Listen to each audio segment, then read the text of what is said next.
Have you ever needed to work on your car? Then a good set of car ramps is a necessity. But a long set of metal ramps like this will a lot of times get in the way whenever you're trying to work under the car. And ones this high won't work with a lot of cars. So let's see if we can build a set of ramps with a better design. First off, they need to be wide enough to handle a regular tire. Plus, cars are heavy, so it has to be able to handle all that weight. And it would be awesome if we could swing part of it out of the way so we could get under the car easier. Now, would it be possible to do all this for under $20? Let's give it a try. And just like we were showing with our model, I think we should build this out of wood since it is very strong and easily available. And since we're trying to find a happy medium between tire size and cost, I think we should go with a 2x8. At roughly 7¼ inches, that should work in most vehicles. Plus at 1½ inches thick, we only need a few layers to raise up most cars. Now I've done a bunch of calculations off screen to save you some time. We should be able to build these ramps with two 2x8x10s. These boards cost just under $8 a piece at my local store, so we're still well under that $20 goal. Now I'm going to use a miter saw to make these cuts, but you can use a circular saw or even a hand saw if that's all you have. Just make sure your cuts are as close to 90 degrees as possible. Both of these boards are going to be cut into 8 pieces with possibly a little bit of scrap left over.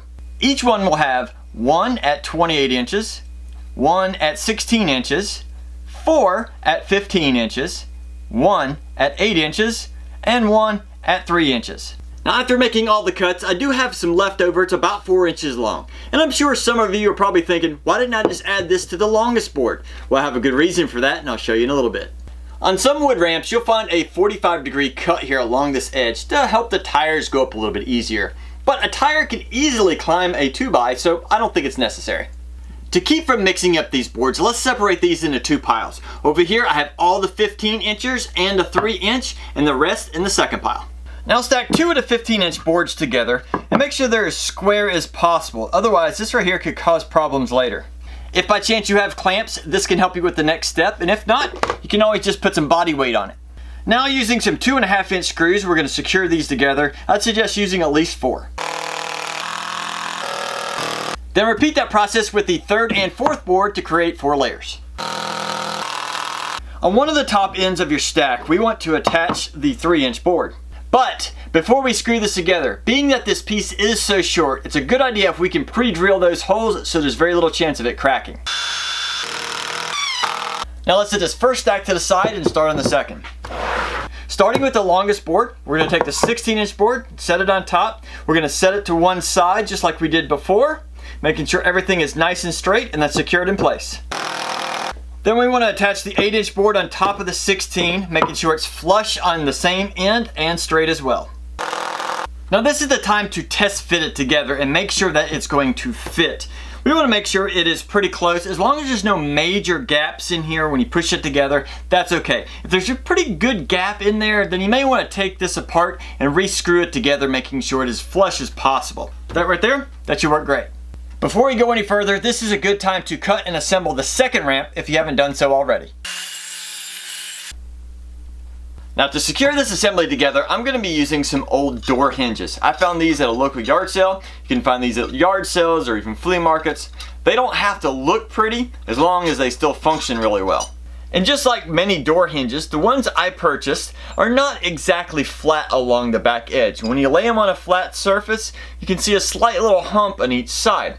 So I took a hammer and my homemade anvil and pounded them as flat as I could get them. This will now allow me to line them up on the side of the ramps much easier. To keep the ramps from moving around while we're installing the hinges, I'd suggest clamping them together. If you don't happen to have a clamp, you can have somebody possibly stand on it for you, or maybe even like a ratchet strap. We're not trying to push these together really tight, we just don't want them to move around while we're putting that hinge in. Now that we have the hinge installed, let's give this a test. Oh yeah, that's gonna work awesome. Now before you run over and install the second hinge, let's think this out. We need to make sure that both of these pivot out and away from the car. So the hinges are going to be on opposite sides of the ramps. Otherwise, one of them might pivot underneath the car, and that's going to be an even bigger problem than just in the way.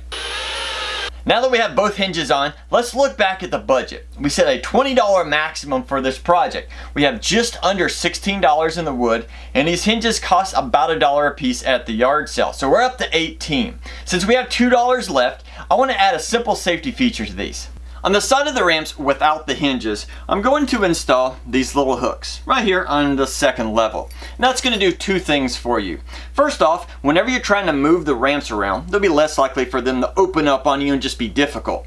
And two, whenever you're trying to drive the car up on the ramp, it'll be less likely for them to start to swing out of the way and just be a little bit safer.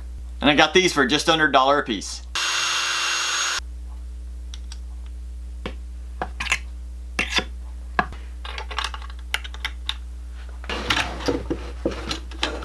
Oh yeah, that's so much better.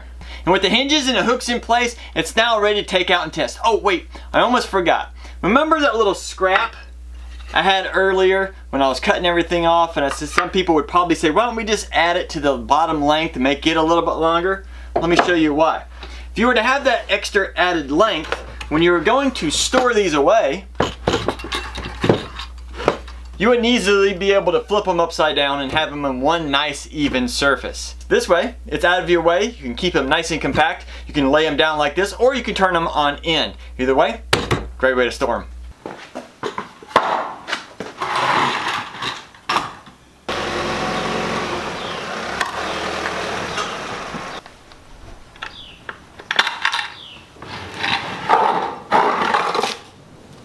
Whenever you're going to use this, it's also a good idea to chalk your back wheels.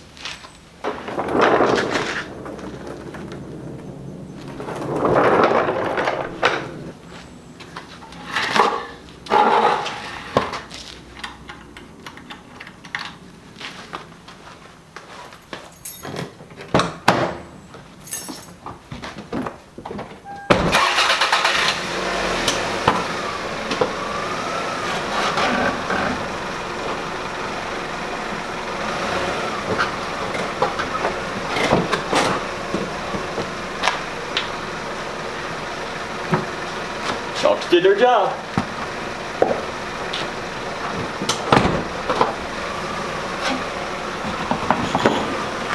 And there we go, we were actually able to make a heavy duty set of car ramps for under $20.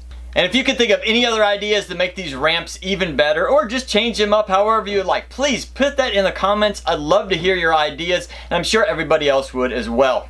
And if you like this project, you might like this one as well.